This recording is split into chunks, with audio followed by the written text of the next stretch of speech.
mengejar mimpi-mimpi menjuat luhur. Kami pasukan Garuda.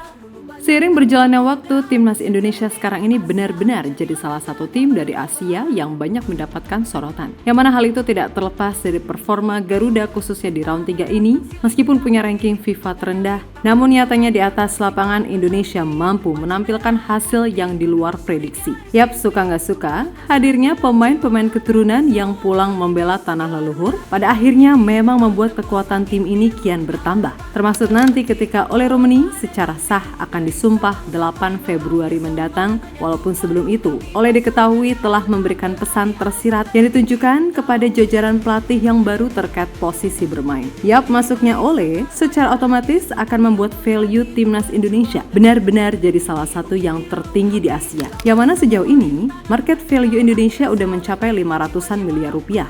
Sebuah angka yang tergolong besar bagi tim yang ranking FIFA-nya rendah. Dan imbas dari performa timnas membuat tim ini diharapkan bisa lolos ke Piala Dunia bahkan oleh FIFA. Pun begitu dengan para pemain-pemainnya. Nah, yang cukup menarik soal pernyataan Kevin Dix yang menyebut kualitas Rizky Ridho sudah selayaknya untuk main di Eropa. Dan rupanya, pernyataan Kevin yang disampaikan Pak Erik tersebut cukup menyita perhatian media-media di Denmark. Apalagi setelah melihat penampilan Ridho di sepanjang kualifikasi ini, yang mana trennya selalu naik. Sampai terbaru di laga versus Arab, ia main luar biasa. Membuat rasa penasaran itu makin nyata adanya. Ditambah baru-baru ini muncul kabar dari media Denmark, Markach, di mana salah satu tim di Liga Denmark kabarnya mengincar salah satu penyerang muda Indonesia, Arkan Kakak. Yap, meskipun Kakak ini sering jadi bahan ceng-cengan supporter sendiri, tapi dengan usia yang masih sangat muda, Kakak diprediksi masih bisa mengembangkan lagi kemampuannya. Dan bila itu dilakukan di Eropa, Mimin percaya dari sisi teknis serta mental, ia akan menjadi striker potensial yang dimiliki Indonesia di masa depan. Pertiwi menyusup dalam darah juara, gemuruh dalam dada, cita-cita membara, terjalani jalan tak pernah henti berlari. Garuda di dadaku kini dan di abadi. Garuda terbang tinggi menembus langit biru, harapan tak terhenti walau badai membiru.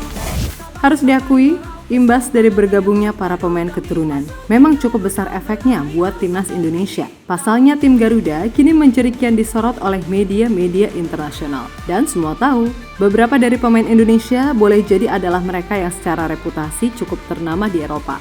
Terlebih mereka ini sekarang juga sedang dalam gosip panas di bursa transfer. Dan yang paling bikin bangga adalah bergabungnya Kevin Dix ke salah satu klub ternama Bundesliga, Borussia Mönchengladbach per musim depan. Nah, terkait Kevin, rupanya ucapannya soal Rizky Ridho yang sempat dikutip Pak Erik dalam sebuah wawancara beneran menarik perhatian media-media di Denmark. Terlebih sejauh ini di timnas, Ridho mampu tampil lugas serta padu banget sama Jesus di lini belakang.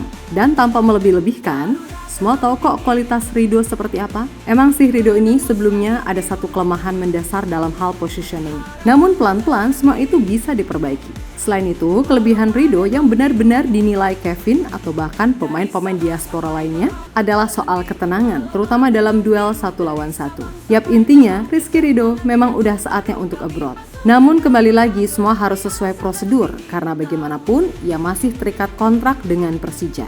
Di balik sangkar baja hati sembunyi embun pagi, perjuangan sejati diukir di relung hati, lawan semua rintangan tak kenal arti rasa letih, jiwa-jiwa kuat bercahaya pada purnama gigi. Harum bumi pertiwi menyusup dalam darah juara, gemuruh dalam dada, cita-cita membara, terjalani jalan tak pernah henti berlari. Garuda di dadaku kini dan di abadi.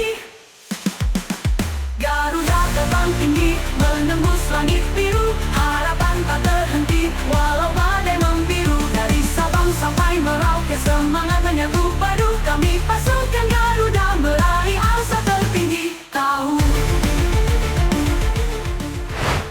Lebih lanjut, selain Rizky Ridho, baru-baru ini ada kabar mengejutkan dari salah satu media Denmark, Markach, di mana media tersebut mengabarkan jika salah satu klub ternama Denmark, FC Nordsjælland, tengah memantau serius Arkan Kakak. Yap, kalian gak salah denger, Arkan Kakak, penyerang yang sering banget dihina-hina oleh fans timnas itu sendiri. Memang belakangan ini Arkan Kakak seperti mengalami krisis mental karena sering dibully netizen.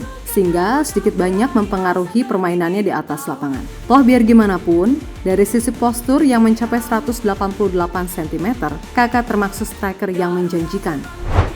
Terlebih di timnas U17, ia adalah penyerang yang tajam dengan koleksi 9 gol dari 8 caps. Dan jangan lupa, sekarang umurnya masih 17 tahun. Sehingga bila ia ditempa di kultur sepak bola yang benar-benar maju di Eropa, Mimin percaya rekan kakak bisa kok menjadi penyerang tajam di kotak penalti untuk timnas Indonesia di masa depan. Ingat, nggak semua pemain umur segitu harus seperti Lamine Yamal. Tiap pemain punya progresnya masing-masing. Toh Ronaldo Messi di umur 16 juga nggak sefenomenal Yamal kan? Dan walaupun rekan kakak sering dibully, percayalah Mimin masih jadi salah satu orang yang percaya kalau dia bisa memberikan garansi lebih di masa depan untuk timnas Indonesia. Tapi ya semua itu tergantung kakaknya juga, mau untuk belajar dan bekerja keras atau enggak, kan gitu. Jalani jalan tak pernah henti berlari, Garuda di dadaku kini dan di abadi. Garuda terbang tinggi, menembus langit biru, harapan tak terhenti, walau badai membiru. Dari Sabang sampai Merauke, semangat menyambut padu, kami pasukan Garuda meraih asa tertinggi. Tahu. Di sisi lain ada berita soal Ole Roemeny. Yap, setelah beberapa waktu lalu Ole Roemeny mengatakan soal perasaan tak sabarnya untuk membela Indonesia, kali ini dikutip dari Oxford Mail, secara tersirat Ole seperti mengirimkan pesan khusus ke jajaran pelatih baru. Yang mana ini terkait soal posisi bermain ketika dalam pertandingan. Yap, dalam wawancara itu, Ole sendiri menyambungkan semuanya dengan pengalaman debutnya di Oxford, di mana Ole mengatakan bahwa ia senang bisa bermain di Championship bersama Oxford United yang bagaimanapun, Inggris memang menjadi salah satu liga terbaik di dunia. Selain itu, Ole juga mengatakan dirinya bisa bermain di posisi sayap kiri, tengah, dan striker, serta siap untuk ditempatkan di posisi manapun sesuai kebutuhan pelatih. Yang mana artinya, di timnas Indonesia nanti pun, Patrick Kluivert bisa menaruhnya di posisi manapun di lini depan. Gak harus terpaku dengan konsep nomor 9. Championship adalah kompetisi yang sangat bagus dengan sejarah, dan semua orang mengetahuinya di seluruh dunia. Ada tim yang hebat dan stadion yang hebat, dan suasananya luar biasa. Di Utrecht, saya memainkan hampir semuanya di sayap kanan. Itu bukan posisi ideal saya. Tetapi saya juga bisa bermain di sayap kanan dan masuk ke dalam kotak dan menjadi berbahaya. Ada 4 posisi yang bisa saya mainkan, tetapi saya lebih suka segitiga di sebelah kiri, tengah, dan striker. Dimanapun pelatih membutuhkan saya akan berada di sana. Tegas penyerang 24 tahun tersebut. Yap, memang harus diakui selama di Utrecht, salah satu penyebab mengapa produktivitasnya menurun selain cedera adalah karena ia selalu ditempatkan di posisi sebelah kanan. Memang ia bisa bermain di sana, tapi untuk mencapai kualitas maksimal jelas itu sulit. Maka dari itu di Utrecht, Ole cuma bisa bikin 3 gol dari 32 penampilan. Berbeda saat ia masih di NEC Nijmegen. Di sana ia mampu mengemas 12 gol dan 8 assist dari 77 pertandingan. Lalu masa terbaiknya tentu saat tampil sebagai nomor 9 di FC Emmen. Di sana ia mampu mengemas 14 gol dan 5 assist dari 51 penampilan. Tentu masalah ini sendiri pastinya akan jadi bahan analisis bagi Kluivert, Pastoor, Lanzat, dan Van den Berg. Karena dengan komposisi yang ada plus main 4-3-3 dan semisal Jairo ataupun Zijlstra dah bisa join, maka Ragnar bisa aja ditaruh sebagai nomor 10. Seperti peran yang ia mainkan di FC Vidender. Di depan Tom dan Jairo sebagai double pivot. Kemudian Ole di kiri, Eliano Reinders di kanan mengapit Mauro yang bertugas sebagai goal getter. Tapi kalau mau variasi lagi, bisa juga Marcelino ditaruh di nomor 10. Ole taruh di nomor 9, Ragnar di kiri, Eliano di kanan. Intinya, pelatih akan punya banyak opsi dengan masuknya Ole, kan gitu. Garuda terbang tinggi, menembus langit biru, harapan tak terhenti, walau badai membiru. Dari Sabang sampai Merauke, semangat menyatu padu, kami pasukan Garuda meraih asa tertinggi. Tahu.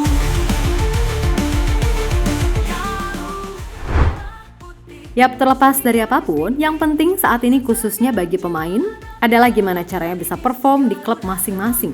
Gak masalah mau main di tim senior ataupun tim junior kayak Marcel, Jason Hubner, atau Ivar Jenner, yang penting intinya adalah menit bermain terjaga. Karena biar gimana pun, match fitness sangat penting untuk menyambut laga-laga krusial. Dan mudah-mudahan Pas bulan Maret serta Juni nanti, semua pemain dalam keadaan fit. Atau kalau bisa udah nambah pemain baru lagi. Wah, mantap tuh. So, tetap semangat dan sukses selalu. Semoga di sisa 4 pertandingan nanti, bismillah paling enggak minimalnya kita bisa ambil 1 poin di kandang Australia, lalu 6 poin di GBK atas Bahrain serta China. Sehingga pas lawan Jepang bisa main tanpa beban, yang siapa tahu ya kan, ada keberuntungan memihak kita. Intinya jalan masih panjang, dan Mimin pribadi bangga sak pol-pole sama semua elemen timnas Indonesia. Oke, kita Garuda. Menembus langit biru, harapan tak terhenti, walau badai membiru. Dari Sabang sampai Merauke, semangat menyatu padu. Kami pasukan Garuda meraih asa tertinggi. Tahu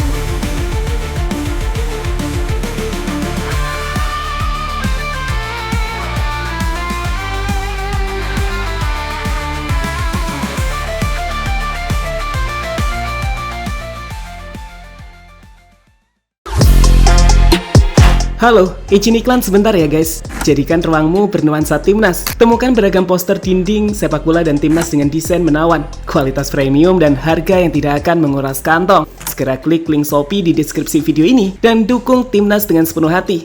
Mulai dari dinding rumahmu.